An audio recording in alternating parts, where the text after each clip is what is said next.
నమస్తే, welcome to Suman TV. నేను మీ యామ్ని. ప్రస్తుతం మనతో ఉన్నారు ప్రముఖ ఆధ్యాత్మికవేత్త డాక్టర్ అనంతలక్ష్మి గారు ఉన్నారు. అమ్మతో మాట్లాడి మనకున్న సందేహాల గురించి అడిగి తెలుసుకుందాం. నమస్తే అమ్మా. నమస్తే అమ్మా. అమ్మ, ఇప్పుడు మనకి శ్రావణ మాసంలో శ్రావణ మంగళవారాలకు ఉన్న అసలు విశిష్టత ఏంటమ్మా? శ్రావణ మాసంలో 5 మంగళవారాలు కానీ 4 మంగళవారాలు కానీ ఎన్ని వస్తే అన్ని మంగళవారాలు కొత్తగా పెళ్ళైనటువంటి ఆడపిల్లలు మంగళగౌరి వ్రతం చేసుకుంటారు. ఇది 5 ఏళ్ళు తప్పనిసరిగా చేస్తారు. ఈ 5 ఏళ్లలో ఒక్కొక్క సంప్రదాయాన్ని అనుసరించి సంఖ్య పెరుగుతూ ఉంటుంది, కొంతమందికి పెరగదు. ఏమిటి సంఖ్య అంటే, వీళ్ళు కట్టుకునే తోరానికి ఉండేటటువంటి పోగులు ముళ్ళు, పెట్టుకునేటటువంటి జ్యోతులు, తాంబూలాలు ఇచ్చే ముత్తైదుల సంఖ్య. మొదటి సంవత్సరం 5, రెండో సంవత్సరం 10, మూడో సంవత్సరం 15, నాలుగో సంవత్సరం 20, 5వ సంవత్సరం 25. అంటే 25 పోగులు ఉన్నటువంటి తోరం తీసుకుని 25 ముళ్ళు వేయాలి దానికి. అది కొంతమందికి. అలాగే జ్యోతులు కూడా 25 జ్యోతులు పెట్టాలి. 25 మంది ముత్తైదులకు తాంబూలాలు ఇవ్వాలి. కానీ కొంతమందికి ప్రతి ఏటా కూడా 5 ఉంటాయి. పెరగడం పెరగకపోవడం అన్నది వాళ్ళ వాళ్ళ సంప్రదాయాలను అనుసరించి. అసలు అయితే అలా ఆ విధంగానే చేయాలమ్మా. 5 సంవత్సరాలకి ఇట్లా 5 సంవత్సరాలు అయిన తర్వాత ఉద్యాపన చేసుకుంటారు. ఏమిటి, కొత్తగా పెళ్ళైనటువంటి ఆడపిల్లలే చేసుకుంటారు. అంటే కొత్తగా అంటే మొదట్లో కుదరకపోవచ్చు, తర్వాత అయినా సరే ఒకసారే చేస్తారు జీవితంలో. ఎందుకంటే ఈ మంగళగౌరి వ్రతం ఏదైతే ఉందో ఈవిడ మాంగళ్య అధిష్టాన దేవత. మాంగళ్యం కలకాలం ఉండాలని, ఎక్కువ కాలం నిలిచి ఉండాలని చేసేటటువంటిది. అందుకని గౌరీదేవికి పూజ చేయడం ఇది 5 ఏళ్ల పాటు చేయాలి. తర్వాత ఉద్యాపన అవుతుంది. ఈ కథ అంతా కూడా ఎలా ఉంటుంది అంటే, మామూలుగా పసుపు గౌరీదేవిని తయారు చేసుకుంటారు, వినాయకుడిని చేస్తారు. మామూలుగా చేసే పూజలన్నీ అయిపోయిన తర్వాత ప్రత్యేకంగా దీనికి ఒకటి పెట్టుకుని అవి వినాయకుడిని పూజించి గౌరీదేవిని పూజించటం ఇది మామూలు. దీనికి సంబంధించిన గౌరీ అష్టోత్తరం, అమ్మవారి అవన్నీ చేసుకుంటారు. అంతా అయిపోయిన తర్వాత విశేషం ఏమిటంటే కథ చెప్పుకుంటారు. ఏదన్నా ఈ పూజ చేస్తే ఫలితం ఏమిటి అని అడిగారు అనుకోండి, దానికి ఉదాహరణ ఒకటి చెప్పాలి కదా. ఫలితం ఉంది, ఫలానా వాళ్ళకి ప్రయోజనం కలిగిందని. అలా చెప్పడానికి ఒక కథ ఉంది. ఇందులో ఒక్క సుశీల పేరు మాత్రం కామన్గా ఉంటుంది, కానీ మిగిలినటువంటి వాళ్ళ పేర్లు ఒక్కొక్క కథలో ఒక్కొక్కలా ఉంటాయి. ఒక దాంట్లో ఒక బ్రాహ్మణ దంపతులు, ఇంకో దాంట్లో ఒక క్షత్రియ దంపతులు, ఇంకో దాంట్లో వైశ్య దంపతులు ఉంటారు. వాళ్ళకి పిల్లలు ఉండరు. ఎన్ని కథలు ఉంటాయమ్మా? 3 రకాలు ఉన్నాయి. అది ఎక్కువగా 2 ప్రాచుర్యంలో ఉన్నాయి. వీళ్ళకి దంపతులకి సంతానం లేకపోతే రాజుగారి సంగతి చెప్పుకుంది ప్రధానంగా ఎక్కువ వాడేది.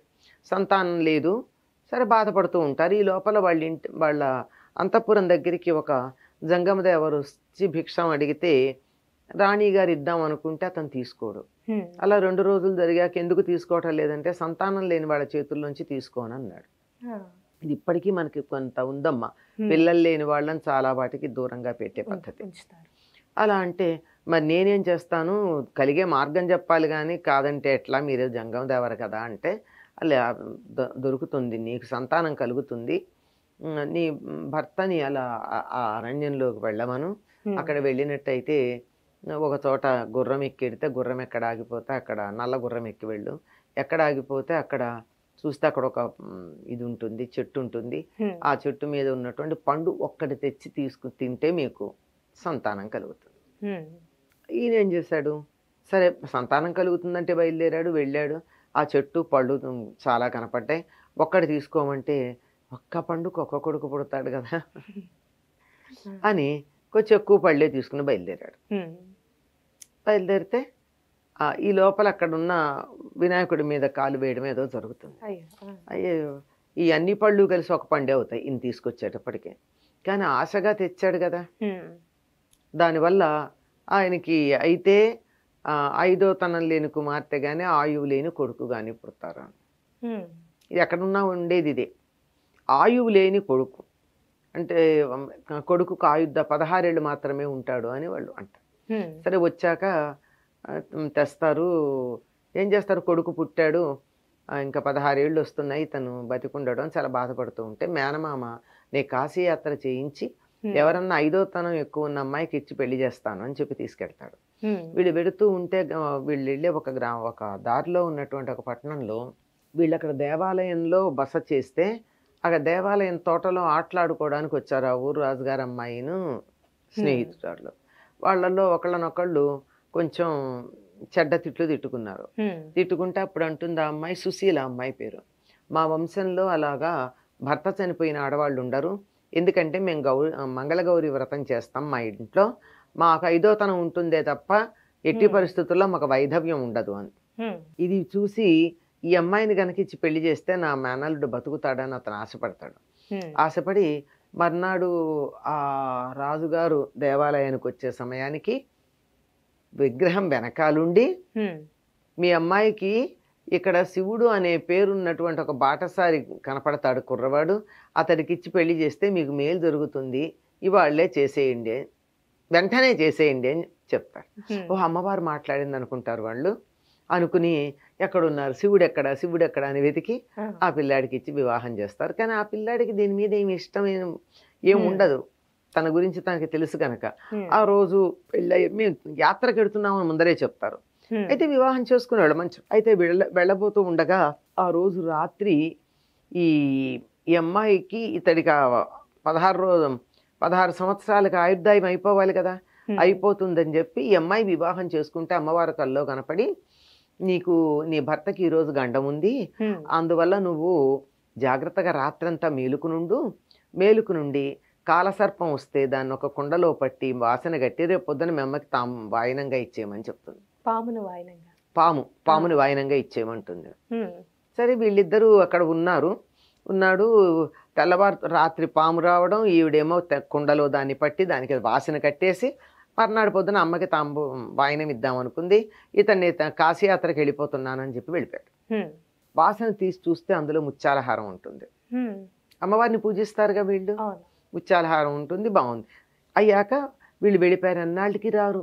ఆ రాజుగారికి ఏమో కూతురు బతికిట్లా అయిపోయింది అని బాధగా ఉంటుంది. అమ్మాయి అంటుంది, నా భర్త తిరిగి వస్తాడు, నేను గుర్తుపట్టగలను అతన్ని అనేది. అతను ఆ రోజు ఈ కుండని పైన పెడదామని చెప్పి అతను తొడ మీద కాలేసి నిలబడుతుందట, పైన పెడదామని.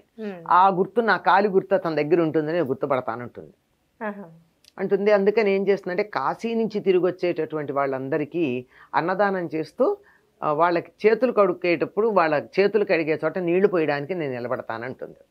అంటే కాశీ నుంచి వచ్చే ప్రతి వాళ్ళని గుర్తుపట్టడానికి. అలా గుర్తుపడుతుంది భర్తని. గుర్తుపట్టి కథలన్నీ ఈ జరిగిందంతా చెప్పి అవన్నీ గుర్తు చేస్తుంది. అతను తిరిగి వస్తాడు, తిరిగి పెడతారు. అప్పుడు తీరా వెళ్ళిన తర్వాత అడుగుతారు, మరి ఇతడు ఆయుర్దాయం ఇలా అయిపోయింది కదా, అట్లాంటిది అయిపోయిన తర్వాత కూడా ఎలా జీవించి ఉన్నాడు అంటే మంగళగౌరి వ్రతం చేయడం వల్ల అని. అమ్మా, ఇప్పుడు దేవుడు వరం ఇస్తారు కదమ్మా పిల్లలకి ఈ విధంగా ఉండాలని, ఆయువు తక్కువ ఇచ్చి ఎందుకు ఇస్తారమ్మా వరం అనేది? చేసిన తప్పు కదా. ఒక పండు కోసుకోమంటే ఇన్ని కోసుకోవచ్చా? తప్పు కదా. ఆ పని చేసినందుకు. అయినా జాతకంలో లేనటువంటి వాళ్ళకి ఇచ్చేటప్పుడు ఏదో ఒక కొరత పెట్టే ఇస్తాడు కానీ పూర్తిగా ఇవ్వడుగా. భగవంతుడు నాకు ఈ జీవితం ఇచ్చాడని సంతోషించకుండా కొడుకు కావాలని అండం దేనికి, లేడని ఊరుకోవచ్చుగా. మన జీవితంలో కొడుకు లేడని. అంతే కదా.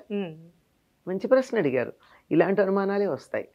అలాగే ఈ బయలుదేరి వెళ్ళిన తర్వాత ఈ కథ ఇలా ఉంటుంది. వాళ్ళు పెడతారు, అందరూ చక్కగా శ్రావణ మంగళవారం మంగళగౌరి వ్రతం చేసుకుంటారు, అందరూ బాగానే ఉంటారు. ఇది ఒక కథ. అయితే బ్రాహ్మణ దంపతుల కథ ఒకటి ఉంటుంది.